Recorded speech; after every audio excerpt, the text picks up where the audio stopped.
Hiriyaan dhugaa ifaa halkan qabsiifattee adeemtuudha. Hiriyaan kee inni dhugaa bakka sitti dukkanaa'utti siif ifa waa malee hin jenne.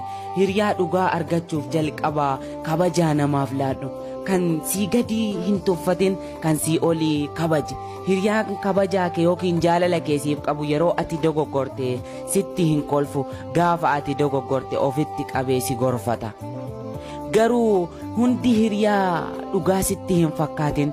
Hiriyaan kee inni dhugaa kan gammachuu kee si waliin qooddatee gadda kee kan si waliin gadduudha. Mee namni hiriyaa gaarii qabdu galatoonfadhu. Hiriyaa waan ofii keessa dabarfatee si barsiisu jabeeffadhu. Fakkeenya fudhadhu fuulduratti jabaadhu. Muka gaariitti yoo siqan qabbana gaarii irraa argatu. Akkasuma hiriyaa gaariitti yoo siqxee waan gaarii irraa baratta. Nama hin tuffatin yoo ofii keetiif yaada bareedaa qabaatte kan si duuba jiru yaada kee qoodiif jecha namni siin jedhu qalbiitti qabadhu kan si fayyadu keessaa ni argatta waan ta'eef. Namoonni baay'een chaanala kiyya irratti na galateeffataa turan. Nagatiifa tokko argeen beeku jechuudha. Guyyaa har'aa kana garuuyyuu Fooziyaan garuu ulfina kiyya hin tuqne guddaa galatoomi. Kabaja naaf laatteef guddaa galatoomi. Viidiyoo kana hanga dhumaatti na dhaggeeffadhu sinjaa. Maaliif akkasirratti hojjedhe jechuudha. Ani akka dhuunfaa kiyyaatti jechuudha. Akkasoo jettu garuu nu warra viidiyoo hojjete bicharraa dubbatte malee warroota koomentii yaada isaanii ibsataniif deebisisin jaa. Namoota baay'eedha jechuudha guutumaan guututti hundi isaanii gaafiin kun gaafii isaaniiti jechuudha. Gaafii hankoo bichaa miti jechuudha sii galte. Warri viidiyoo hojjanne immoo tuyyuu nuti dhugaadha laayivii keen beenu dhugaadha eenyummaa keen beenu garuu dhuftee uummata Oromootti waan ati himatte akka nama Oromootutti nullee sirraa dubbanne jechuudha sii galtee obbolee. Kanaafuyyuu kun jibban argisiisu jaalala malee ana akka kootti akka dhuunfaa kiyyaatti baay'ee si kabaja baay'ee si jaaladha. Akka yuutuubara Oromoo tokkotti ati nam tokko jedheen yaada. Kanaafuyyuu warri immootuyyuu waa'een feermushina keessanillee keessan nu laatanillee jibban se'e. Jaalaluma yookaan immootuyyuu maaliif mucaan tuni mucaa kana kophaasii guddifti? Akkamittiin inni singilii ta'ee zinnaxxee deema? Isiin immoo maaf kophaa isii guddisti? Dasnu jalaa bara mala ni jiraami. Isaanis akkuma sanitti dhiphataniiti malee yookaan ammeenya fi miti jechuudha. Okay? Fooziyaa sirriidha akkatitti walitti dabalamta isiintu beeka. Sirriidhaan immootuyyuu hin beeknu. Immoo hin beeknaas hin jenne. Gaafa walitti dabalaman ni beekna hin jenne. Dhimmi nu dubbanne mucaa kophaa guddisaa jira ati jettirraa kan dubbanne. Siqaxxil dammoo abbaan manaa koo niitii biraan irratti fuudhuuf deema jettirraa kan dubbanne. Okay, mucaa kophaa kan koo guddisaa jira uummata Oromoo ati jettirraa kan dubbanne jechuudha. Kun immoo laayivii kan kee yookaan seenaa kan kee ibsu miti. Seenaa kan kee nuti hin beeknu. Baruus hin feenu. Maal nu godha? Maal nu godhu jechuudha. Kanaafuu nuti waa baay'ee hojjennutu jira jechuudha. Fakkeenya sii kaasuu danda'a. Chaanaala kiyya kanarra namoonni jaalalleewwan lamaan kan fageenya irratti wal jaallatan gaafa walitti dhiyaatanii jiran walitti jijjiiraman baay'ee jira. Keessaan gaafii na gaafatanii gama viidiyootiin deebisee fi namoonni baay'een faayidaa guddaa argatan jiran. Kan jaalalli isaanii addaan bahuudhaaf deemu kan immoo jireenyi isaanii baqa diigamuudhaaf qarrirra ga'e namoonni baay'een fayyadamanii jiran. Gorsa bareedaa laannee fi jireenya kabbaadii osoo hin goone qalal godhanii akka jiraataniif barumsa bareedaa laannee fi jiran. Namoota biraa galata guddaa yookaan saba keenyaaf galata guddaa nama oolidha malee nama wal gaddisiisu miti jechuudha. Okay? Kanaafuyyuu atis jecha kee keessatti dubbattee jirta. Galatoon ulfaadhu. Akkuma ati jetti san garuu nuti akka kootti kan dubbadhe hin jiru seenaa Fooziyaa jedhes wanti dubbadhe hin jiru jechuudha. Akka kootti viidiyoo keessa dhageettee jirta. Seenaa kan kee hin beekuus hin barbaadu. Garuu akka nama dhuunfaa tokkotti waan ati fidde deebisee jira. So akka ati jetteeti ani ilma koo kophaa guddisaan jira. Kophaa guddisuun nu ulfaata. Maali yoo si wajjin guddisee? Isa jedhu gaafii isa gaafanne jechuudha. Si galte? Kun immoo sagalee sii ta'uudha malee indoom nu galateeffachuu qabda. Jijjiiramni baay'ee dhufee bareegasaniyyuu nu ammayyuu qophiirra jira jechuudha mucaan gaafii hordoftoota keetis gaafii yeroo baay'ee deebisuudhaaf qophiirra jira mucaan. Si galtee waan ishee nu deebisu garuu hin beeknu. Siin obboleetti jee jira, niti biraa fida jee jira waan jedhu immoo obsaan eegaa jirra. Okay? Siqatti laatuuyyuu pikchara wajjin kaatan amma gaddiisa jirta. Kuni jijjiirama guddaadha. Jamar nu galateeffachuu tureewwaati. Gabti nu galateeffanne qoy nu galata si biraan qabnu. Siqaxxil dammoo Fuuziyyee maasitti fakkaate abbaa manaa kan kee itti fuudhuun mirga qabda jechuudha. Ani abbaa manaa kan koo narra tarii nama biraa hin danda'uun jedhee ittiin fuudhe jechuudha. Maaliif ati intala Islaamaati Islaamummaan kabaja guddaa qaba. Islaamummaa keessatti abbaan manaa kan kee hanqa afuritti fuudhuu qabaa jira. Garuu mirga kan kee fi dirqama kee gaafa baateedha kan sirratti fuudhuu danda'u. Sii galtee itti fuudhuu ni dandeetta. Maa itti fuute jee viidiyoo takkaan hojjanne ani. Sii galtee maa itti fuute abbaa manaa kan kee jee hin hojjanne ani. Ani fakkeenyaaf maaliif bara ammaan tana dhaloota kan dhalataa jiru shamarran bichaadha malee dhiirti dhalataa hin jiru. Kanaafuu shamarraniif yaaduudha sii galtee itti fuudhuu hunda'uun xuruu goote jechuudha. Maaliif itti fuudhuus qabdaa jechuudha. Maaliif dhiironni dhalataa hin jiran waan ta'eef obboloonni kan kee maaliif abbaa manaa malee dulloomu? Haati Oromanii malee. Kanaafuu garuu natti himee seen jaashi. Yoo ammallee itti fuudhuu barbaade ijoolleen baay'ee jira waan ta'eef itti gurguraa seen jaa. Ani maa itti fuute hin jenne gonkumaayyuu. Garuu siif ifa haa ta'u, siif akkamitti ifa ta'uu dhabee. Waanuma ati haasaa turte baay'ee jechuudha. Wanti ani kaasee dubbadhee waan ati haasaa turte malee waan biraati miti. Seenaa kan kee hin beekuus hin barbaadu. Waa'ee seenaa kan kee maaltu na dakkalee anaan gashu jechuudha sii galtee. Akka nama tokkotti dhimma ati dhuftee Oromootti himatte akka nama Oromoo tokkotti dubbadhe jechuudha. Malee waa'ee laayivii keetii nan galchuu akkamitti itti dabalante baruu nan galchuu asfallaagii ayidellam sii galtee nan barbaachisu jechuudha. Kuni kana ati obboleessa kiyya qashtii koomentii dhuftee naa barreessiteef galatoomii koomentii negatiifiin kaasa chaanaalee kiyya beekta. So kanaafuyyuu wanta guluun qabu jechuudha. Barbaadee dhabuu dandeetta koomentii kee. So ani koomentiin badan takkas naa barraa'ee hin beeku koomentiin akkas chaanaalirraa abdii nama kutachiisuu na wal arrabsuu jinnee manaaman waan negatiifaa takka chaanaala kee irratti akka argeen beeku. Alhamdulillah hordoftoota kiyya dhugaa baay'ee isin galateeffadha. Dogongora kiyyallee ijoolleen kabajjan keessan dhuftanii na gorsitanii yoo nan dogongora qabaaddellee waan akkanarraa dubbatan hin jiru guddaa galatooma. Alfaadhaan isiniin jaa Fooziyaa tiyya qashtii qimamii tiyya nuti kan dubbanne waanumatti dhuftee Oromootti himatte akka nama Oromoo tokkotti dubbadhe malee akka dhuunfatte jiru ijoollee biraan beeku. Ani akka dhuunfatti laayivii kee takkaa'uu hin beeku habiibii. Okay baruus hin barbaadu. Abbaa manaa kee immoo dibben godheetti fuudhin da'u. Haga afuritti fuudhe jechuudha. Garuu haga afuritti fuudhuu barbaade natti himishee ijoollee shamarra baay'eetu jira waan ta'eef itti horumnaa. Itti horumnaarii miskiin. Kanaafuyyuu wallahi kolfanna qaba. Fooziyaan gadda bu'aa turte akkas jettee amma mooluftee abbaa manaa koo maarree ta'eeti. Ani waa'ee kiyya maaliif beektani? Nin beeknu yaa. Garuu hordoftoonni kan yeroo baay'ee saapires nu godhaa jirta ammaan tanaati. Kun immoo kabaja malee jibban argisiisu.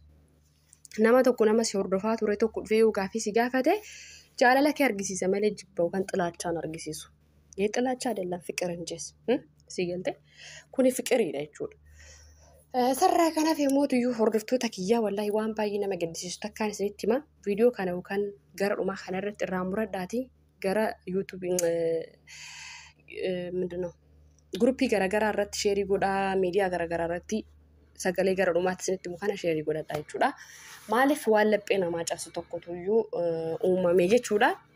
Inni kun fira keessanis ta'uu danda'a. I think nama sin beektan ta'uu danda'a. Namni sun garuu lubbuun isaa darbee jira. Balaa addaatiin jechuudha. Isa kanas isinitti himutaa jechuudha hordoftoota chaanaalee kiyya. Fooziyaa deebiin keessii deebiin natti fakkaate. I am sorry. Waan dubbatte garuu irra deebii ilaali. Garuu nu galateeffachuu ture. Irra deebiin jiraatu nu galateeffachuudha malee nutti gaddu tasuma hin qabdu ture.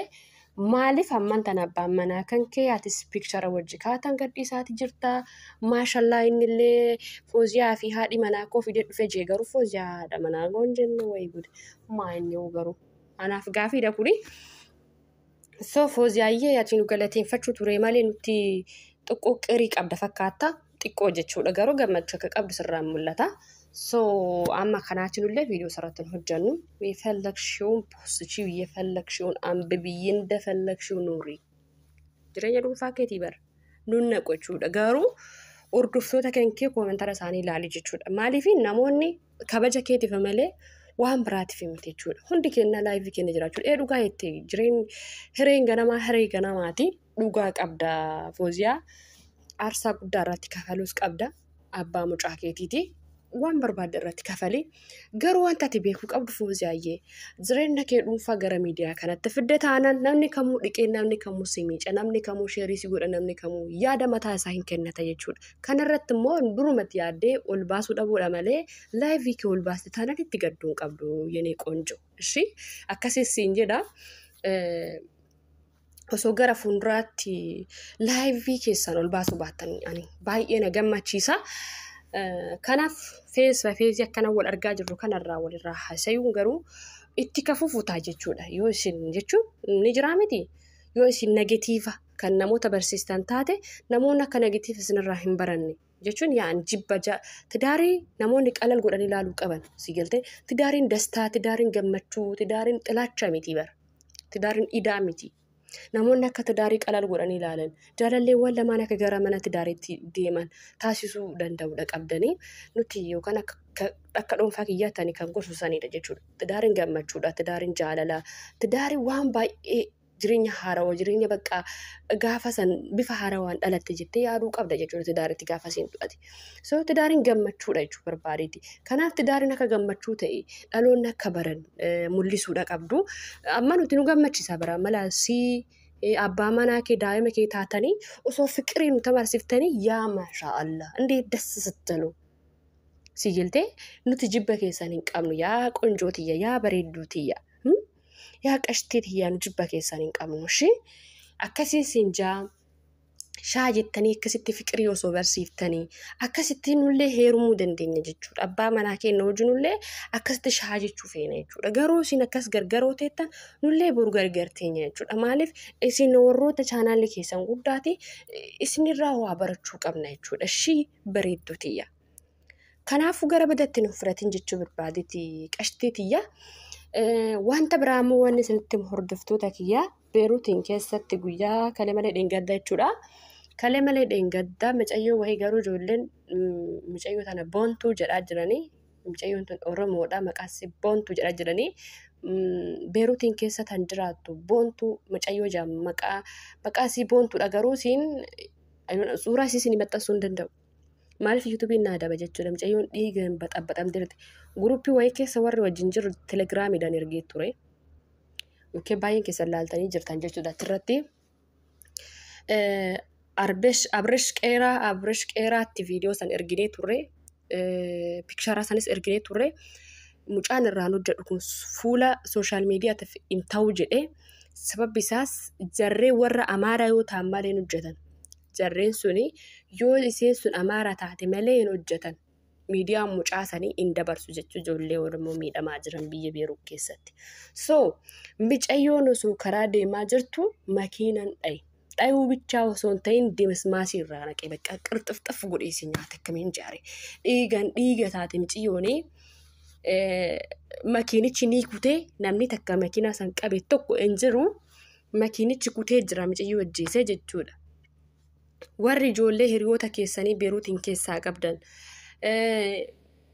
Haga ammaatti osoo silkiin isaanii cufaa ta'e isin jalaa hin kaasin barki isii ta'uu hin ooltu maqaan isii akka mucaa tokko jedha san waan hin beeku mucaan tokko boontuu ta'uu hin ooltu jira fuulli isii hundi argamu barqaraxafamee katakkatamee jira. Kanaafuu namni tokko itti argamee jiru mucayyoon mana yaalaa jirti. Mucayyoon lubbuun isii darbee jira. Sini galte lubbuun isii darbee jira. Maatiin isii itti argamaa hin jiru. Maqaa rabbiin isin gaafadha. Viidiyoo kana sheerii godhaa yookaan viidiyoo tiyya tana bakka tanatti sagalee tana muradha guruppii garaagaraatitti sheerii godhaa. Maaliif fira keessan ta'uu dandeetti nama isin beektan ta'uu dandeetti hin beekamu jechuudha. Yoo mucayyoodhaan immoo wal qunnamuu barbaaddan ijoolleen Beeruutiin keessa jirtan na dubbisuu dandeettan gara koomantiitiin yaada keessan naa barreessaa lakkoofsa keessanii maxxansaa dhuftanii iddoo mucayyoon reeffi mucayyoo jiru isin geessuu dandeenya. Silkii mucayyoollee hin arganne mucayyoo fuula qulqulluu isii argachuu hin dandeenye kan dhiigan baxabbaxamte malee maaliif mucayyoon kophaa isiiti kufte kararratti biyya Beeruut keessatti jireenyi qaalii ta'eera yookaan silkiin isii jalaa fudhatamuun oolu hin beeku ani silkii isii hin dhabne jechuudha. Macheem namni silkii malee kararra hin deemu dhugaadha garuu silkii isii argachuu hin dandeenye obboloota kiyyaa. Kan kararraa kaase illee durriyeedha waan ta'eef jaanii namuma kararra deemu kararraa kaase namoonni hatuu danda'a silkii isiin harka nu hin geenye jechuudha. Ijoollee habashaa harka hin geenye silkiin silaa habashaa harka ga'ee qaata miidiyaa muluun baxaabbatan jechuudha. Garuu viidiyoo dhiigan dibame ishii dhiigan baxaabbatamtee akka wanni kanatti karattafe jechuudha makiinanii isayyuu fuula isii kana dammacee piikchara isii isinii erga gara keessatiin. Piikchara isii ammas ergee jira telegiraaman jechuudha guruup irratti. Kanaaf hadiraama amaanaa sanitti haa ta'u sagalee xiyya kana gadi buusadhaati guruppii garaagaraa irratti sheerii godhaa. Hiriyoonni keessan yookaan obboloonni keessan beeruutiin keessa jira yoo haga ammaatti isiniin dawwalin wanti kun ka uumame kalee malee dheengaddaadha. Kanaafuu piliis mucayyoodhaan wal qunnamuu barbaadan na dubbisuu dandeettu. Mucayyoodhaan wal qunnamuu dandeettan barbaadan arbeesh qeeraadhaan wal qunnamuu dandeettu. Namoota baay'eetuyyuu waa'een feermishina mucayyoo sanii beeka. Mucaawwan viidiyoo haga ammaan hojjetiniif mucayyoon dhiigan dibamte kun fuula sooshaal miidiyaa irratti bahuu hin qabu gonkumaa waan ta'eef isi qaxxil dammoo mucayyoon Oromoodha jedhanii odeessaati jiru. Kanaaf hadaraa Oromummaa viidiyoo kana yookaan sagalee xiyya kana gabbuusaati sheerii godhadhaa akka namni hunduu dhaga'u akka imbaasiin biyya kanaa yookaan mucayyoo saniif ga'uu danda'u. Maaliif namni tokko awwaalamuu qaba jechuudha. Namni tokko awwaalamuu qaba. Namni tokko kan biyaansi namni tokko isii beeku hin argamne jechuudha. Biyaansi namnummaan tokko mucayyoo san beeku argamee hin beeku gammaatitti. Mucayyoon tun kontiraata hojjetti ala hojjetti isii namni beeku jiru. Mucayyoon diimtuudha. Mataan isii dheeraadha. Fuula kanan bal'atti xiqqoo. Mataan deemti jechuudha. Hin shari'attu. Piliis jechuudha. Soqaa hiriyoota warra as keessaa qabdan soqaadha. Ani ndoom rifadhee ijoollee wahii eenyuun maskii obboleetti simboo isii sanillee natti fakkaatti rifadhe jechuudha dhugaa rabbii jechuudha. Akka isii san istaayiliin isii jechuudha. Innaa piliis sagalee kiyya kana gadi buufadhaa isiniin jaa. Sagantaan guyyaa irraaf qabadhee dhufee kana fakkaata. Sagantaa itti aanu irratti waa'ee imala galiinsa kiyyaa akkuma san immoo tuyyuu Happy Birthday kiyyaa jechuudha. Happy Birthday waggaa kiyya jechuudha. Ani gara biyyaatti galee maatii kiyya wajjin kabajadha jedhee garuu hiriyoonni kiyya didanii wallaahi baasii tokko osoo hin baasnetti baasii ofiitiin aflaa guddaa tokko naa godhanii jiranii. Happy Birthday kiyyallee kabajadheetan jira. Kanaafiyyuu viidiyoonis lafa jira saniif gagadhiisu ta'a. Inshaallah guyyaa galiinsa kiyyallee ammana jala galaa'ee jira. Viidiyoo sanas gadhiisee gara biyya kiyyaa Itoophiyaa kiyyattiin nan gala jechuudha. Gara Oromiyaattiin gala. Kanaafuu warri Oromiyaa Finfinnee jirtan waan agarraa waan hojjetaniif baay'ee galatoomaa isin jedha. Fooziyaa deebiin kan kee kanuma malee kan biraa hin jiru. Jibba namni si qabu takka hin jiru. Fiqir bafiqir ነው እንጂ ጥላቻ ፍጽም የለንም. Kanaafiyyuu obboloonni keenya baay'een uyyuu keessan gaafii adda addaa nutti kaasaa jiranii. Maaliif sagalee dhaabdee maaliif annishaa barumsa jaalalaan koo maalurraa dhaabdee jaalalleen kan koo duraan jaaladhu natti jijjiiramte akkamittiin qabadha jaanii gaafii adda addaa natti keessan ka'aa jira waa'ee jaalalaa irratti. Nama tokko jaaladheen jira akkamittiin gaafii jaalalaatti dhiyeeffadha. Bakka waa'ee jaalalaa wal qabatu gaafiin baay'een keessan natti ka'aa jira jechuudha. Hiriyoonni kiyya yookaan obboloonni kiyya kan keessan gaafii akkasii na gaafataa jirtan galatoomaadha. Yeroo xiqqoo booda barumsa jaalalaa osoo addaan hin kunne isinitti fufa.